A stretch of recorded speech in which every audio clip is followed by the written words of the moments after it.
자, 그 다음에 31절에 보시면은 또 주께서 큰 나팔 소리와 함께 천사들을 보내시리. 이제 천사를 보내고 있습니다. 그들이 하늘 이편 끝에서 저편 끝까지 사방에서 그의 택하신 사람들을 함께 모을 것입니다. 자, 그러면은 그의 택하신 사람들을 아까 저희가 유대인들이라 그랬잖아요. 유대인 남은 사람들. 유대인 남은 자들 천사들이 뭘 모은다는 뜻이 말인가? 유대인들이 그 예루살렘에만 있지 않아요. 대환란 때는.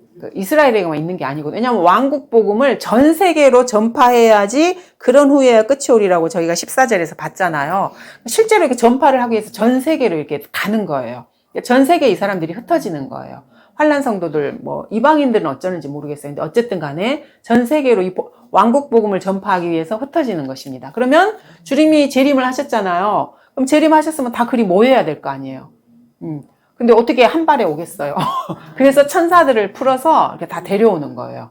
이것도 실제예요. 무슨 비유적인 표현이 아니에요. 그래서 천사들을 보내셔서 이 천사들이 온 세계에 흩어져 있는 유대인 남은 자들을 모아서 주님이 재림하신 그 올리브산이나 아니면 예루살렘 그쪽으로 이제 데리고 오는 것입니다. 저희가 택함과 관련해서는 택하신 자들, 택함받은 사람들, 이건 전부 다 유대인이에요. 그래서 유대인을 여러분이 생각하시면 됩니다. 그다음에 32절에 보시면은 무화과 나무의 한 비유를 배우라. 자, 성경에서 무화과 나무는 이스라엘을 예표하는 나무입니다.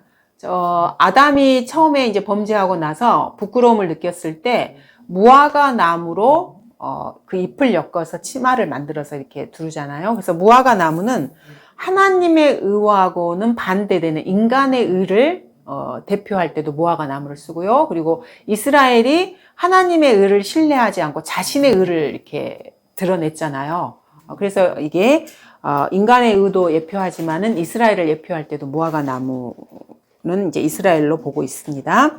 자, 그 가지가 유연해지고 잎이 나오면 여름이 가까운 줄 너희가 아나니.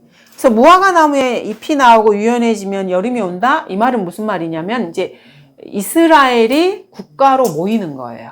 국가로. 그래서 1948년에 그 이전까지는 이스라엘이 예수님을 그 십자가에 못 박고 나서 AD 70년에 로마의 티투스 장군이 돌 위에 돌 하나도 남지 않도록 그 성전을 완전히 뒤집어 엎고 그 예루살렘을 완전히 다 피폐하게 만들었잖아요. 그래서 그때 유대인들이 전 세계로 다시 한번 흩어졌어요.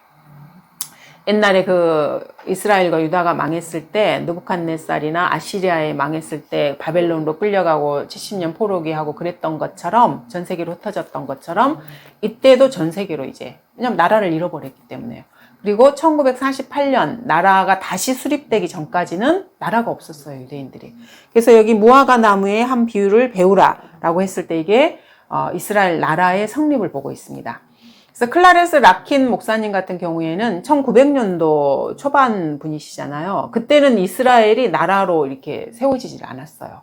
그리고 그분 외에도 그 전에 수많은 그 성경을 연구했던 사람들이 이스라엘이 나라로 세워질 것을 성경을 통해서 예언을 다 했어요. 왜냐하면 성경에 이렇게 나와 있기 때문에 이스라엘이 다시 회복된다는 그런 것이 있었기 때문에. 근데 그때 당시에는 아무도 그런 걸 안 믿죠. 왜냐하면 전 세계에 흩어져 있었고 나라를 세울 기미가 전혀 보이지가 않아요.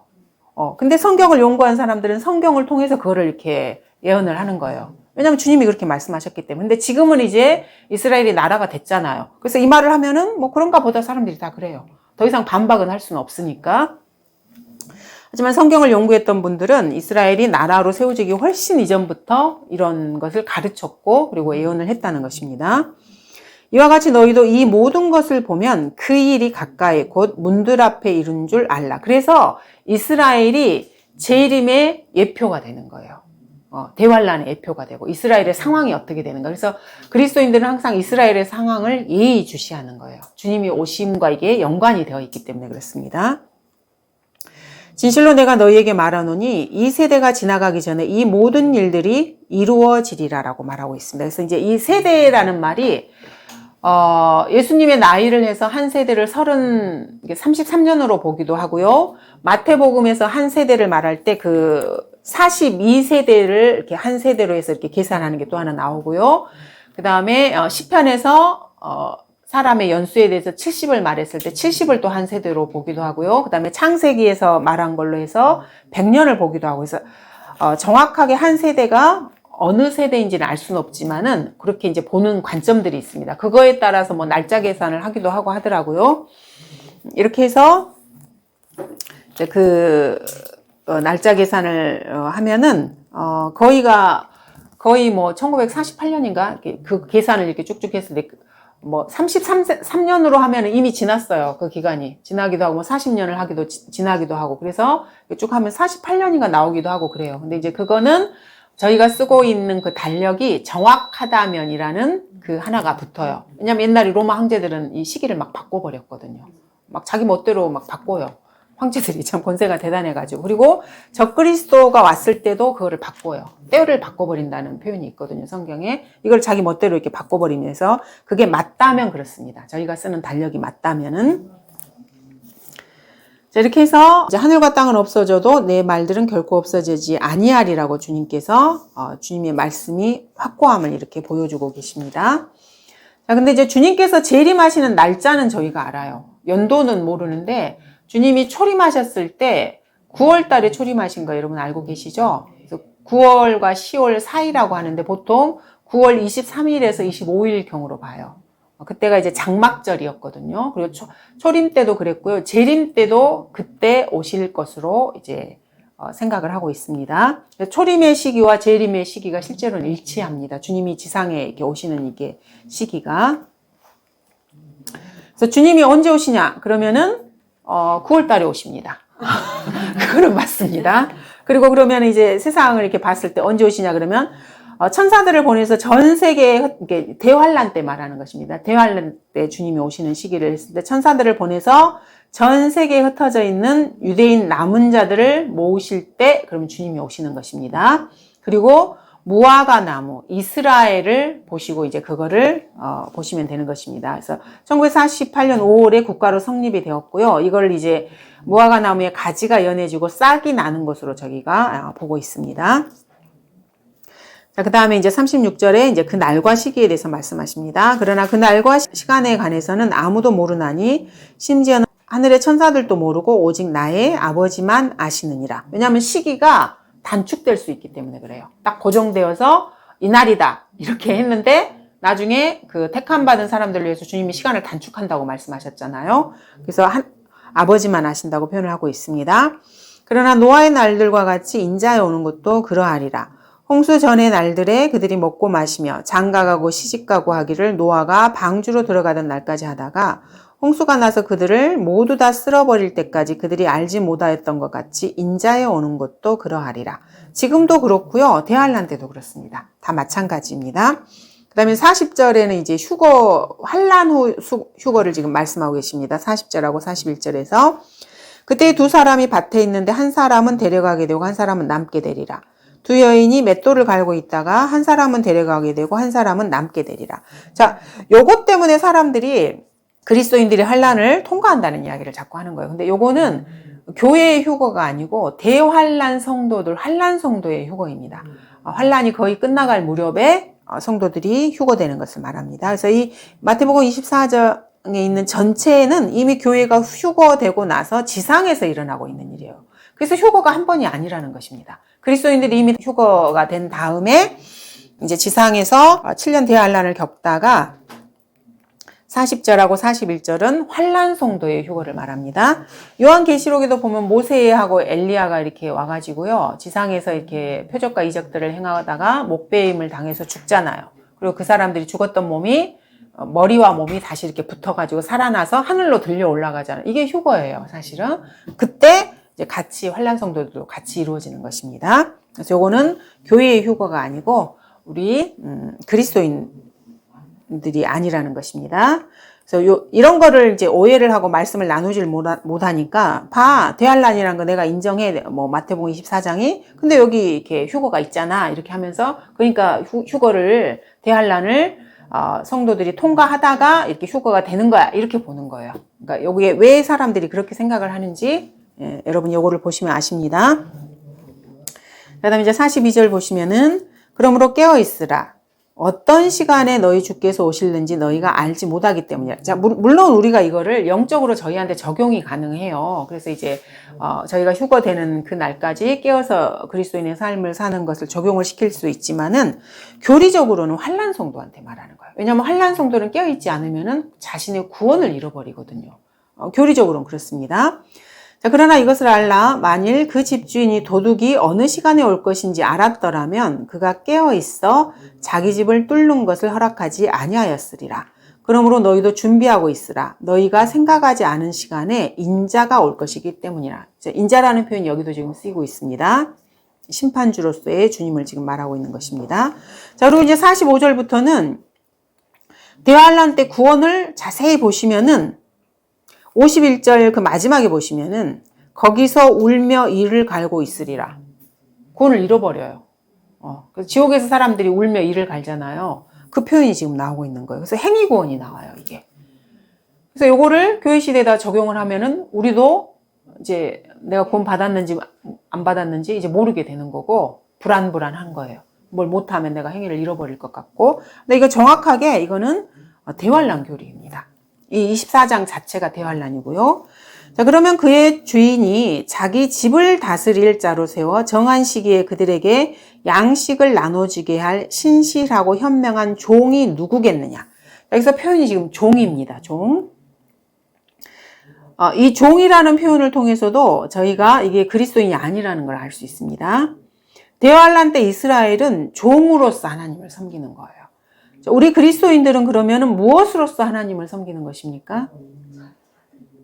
우리는 하나님의 아들들이고요. 부활한 다음에 예수 그리스도께서는 성도들을 뭐라고 부르셨냐면은 요한복음 15장을 볼게요. 요한복음 15장 13절부터 보시면은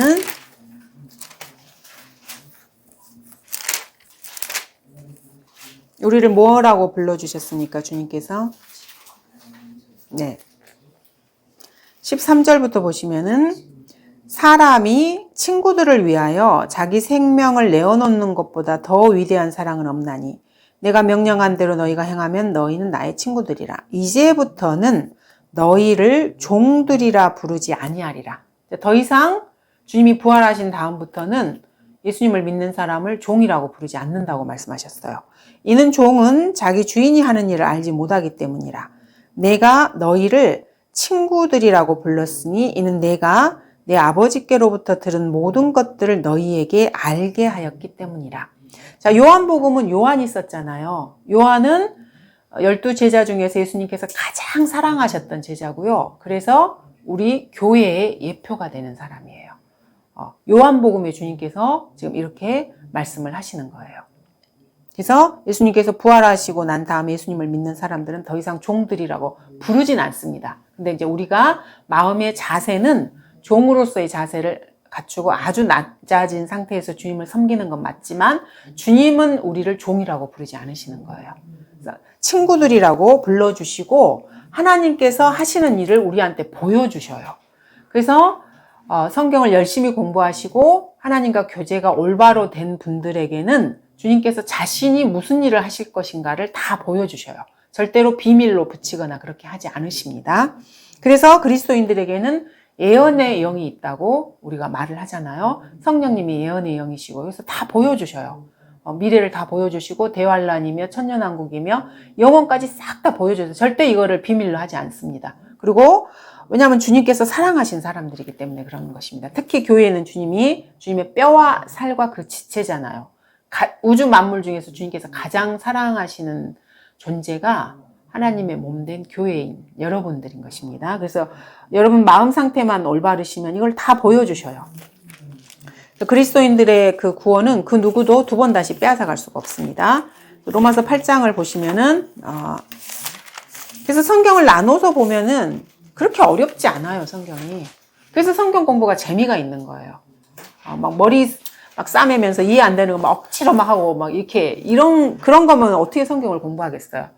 자리만 찾고 그냥 곧대로 믿기만 하면 됩니다. 믿음과 성경을 공부하는 방식만 있으면은 어떻게 해야 되는지 하나님의 방식대로만 하면 성경 공부 그렇게 험난한 길은 아닙니다. 재밌고 그러니까 성경을 공부하는 거죠. 평생 성경만 연구하는 사람들도 있고요.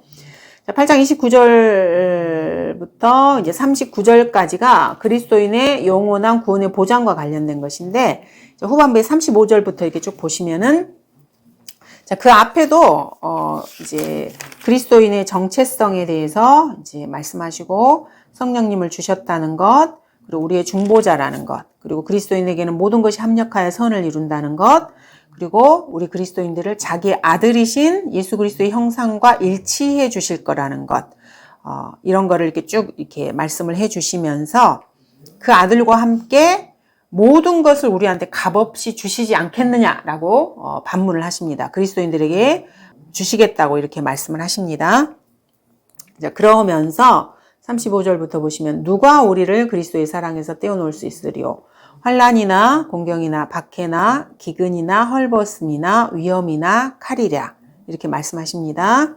그러면서 38절 보시면 내가 확신하노니 사망이나 생명이나 천사들이나 정사들이나 권세들이나 현재 일들이나 다가올 일들이나 높음이나 깊음이나 어떤 다른 피조물이라도 우리를 그리스도 예수, 우리 주 안에 있는 하나님의 사랑에서 떼어놓을 수 없으리라고 주님께서 약속을 하고 계십니다. 그래서 이 말씀을 믿으시면은 자신의 구원에 대해서 더 이상 의심을 할 필요가 없는 것입니다.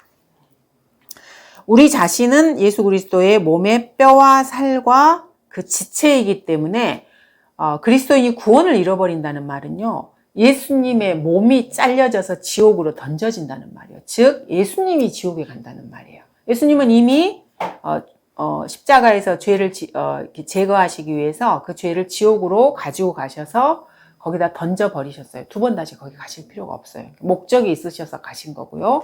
그래서 우리도 그리스도인들도 예수님의 몸의 지체이기 때문에 지옥에는 결코 가지 않습니다. 그래서 구원을 잃어버리지 않습니다. 그래서 말씀을 있는 그대로 믿는 분들은 그 자신의 구원을 의심할 이유가 전혀 없습니다. 자꾸 이렇게 마태복음이나 이런 것들을 교리로 자신에게 구원의 교리로 이거를 적용을 하기 때문에 문제가 생기는 것입니다. 그 다음 46절을 보도록 하겠습니다. 그의 주인이 와서, 그러니까 주님이 재림에서 와서 이제 보시는 거예요. 그래서 이제 종이 그렇게 하고 있는 것을 보리니 그 종은 복이 있도다. 그래서 주님이 오실 때까지 대환란 끝까지 인내하고 지키면 그 사람은 대환란 때 구원을 받는 것입니다. 그래서 복이 있는 것입니다. 진실로 내가 너희에게 말하노니 주인이 그를 그의 모든 재산을 다스리는 자로 세울 것이라. 그러나 만일 악한 종이 속으로 말하기를 내 주인이 오시는 것이 늦어지리라 하고 자기 동료 종들을 때리기 시작하고 주정뱅이들과 함께 먹고 마신다면 종이 예기치 아니한 날 그가 알지 못하는 시간에 그 종의 주인이 오리니 그러면 주인이 그를 갈라내어서 위선자들과 함께 그의 몫을 지우리니 거기서 울며 이를 갈고 있으리라. 그래서 울며 이를 갈고 있으리라. 이게 지금 지옥으로 간다는 표현입니다. 이렇게 해서 저희가 마태복음 24장을 쭉 살펴봤습니다. 자, 24장 1절부터 51절까지 단 한 단어나 한글 단 한 글자도 바꾸지 않았어요. 하지만 전부 여러분이 있는 그대로 이걸 대할란에다 놓고 글자 그대로 믿기만 하면은 그냥 되는 거예요. 단 하나도 바꾸지 않아도 돼요. 성경은 이런 것입니다. 근데 자기가 자기 머리로 생각해서 이것과 저것이 모순이 되는데 나는 하나님을 믿는 사람인데 모순이 된다. 그럼 이게 안 된다라고 생각하니까 자꾸 자기 머릿속으로 생각을 해가지고 자기 육신의 생각으로 이걸 맞추기 때문에 그 다음부터 문제가 발생하게 되는 것입니다. 여러분 모르시면 그냥 가만히 계셔야 돼요. 더 이상 그냥 막 이렇게 자기 머리 쓰시면 안 돼요. 아직 수준이 안 돼서 그런 거예요. 그리고 그냥 성경을 열심히 공부하시면 돼요. 그리고 주님께 기도로 이렇게 알려드리게 하면 되는 거. 그러면 여러분 분량이 그 분량이 되시면은 그때 다시 성령님께서 그걸 알려주시면 돼요. 알려주시는 것입니다. 저희가 이제 그 세상 공부를 할 때도요, 뭐 국어 공부를 하든지 영어 공부를 하든지 어떤 공부를 자기가 열심히 했을 때 아주 그 밑바닥이었을 때는 성적이 막 올라요. 여러분 그거 다 알고 계시잖아요. 막 올라요. 근데 70점, 80점대가 되잖아요. 그럼 그때부터는 잘 안 올라요. 그러면 줄기차게 더 공부를 해야 돼요. 더 많이. 그럼 이제 그때 어떤 이제 그 끈기가 없는 애들은 나가 떨어지는 거죠. 아무리 해도 더 이상 안 돼. 이렇게 생각을 하는 거예요. 근데 아무리 해도 더 이상 안 되는 게 아니고 더 했어야 되는데 멈춘 거예요. 그 사람이. 그래서 어느 수준이 돼야 그 다음에 90점대로 올라가요. 그리고 90점대에서 100점을 맞으려면은요, 그 이전보다 했던 것보다 더 많이 노력을 해야 돼요. 그래서 그 아래에서 10점, 20점 올리는 건 아주 쉬워요. 근데 90점이 넘고 이런 데서 1점, 2점 올리는 게 더 어려워요. 더 많은 시간이 투자해야 되는 거거든요. 성경 공부도 마찬가지예요. 내가 아무것도 몰랐을 때는 뭐 구원의 영원한 보장이나 여러 가지 신비들이나 침례나 이런 것들을 쉽게 이렇게 받아들여져서 금방금방 이해가 돼요. 근데 어느 정도 이렇게 나누고 세대별로 나누고 이렇게 해서 이렇게 어느 정도 됐어요. 근데 성경에는 성경 자체를 인간이 다 알 수는 없잖아요. 읽으시다 보면 이해가 안 되는 구절들이 계속해서 나와요. 근데 그거를 몇 번 이렇게 공부해보고 내가 이걸 알아야 되는데 내가 모른다라고 생각하는 건 이거는 교만한 거예요. 내가 하나님을 한 2번 이렇게 상대해보고 다 알아야 되는데 내가 모른다 이렇게 지금 생각을 하는 거예요.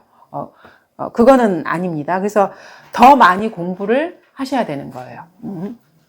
자, 이렇게 해서 오늘은 마태복음 24장을 살펴보았고요. 다음번에는 25장을 보도록 하겠습니다. 오늘은 여기까지 하도록 하겠습니다.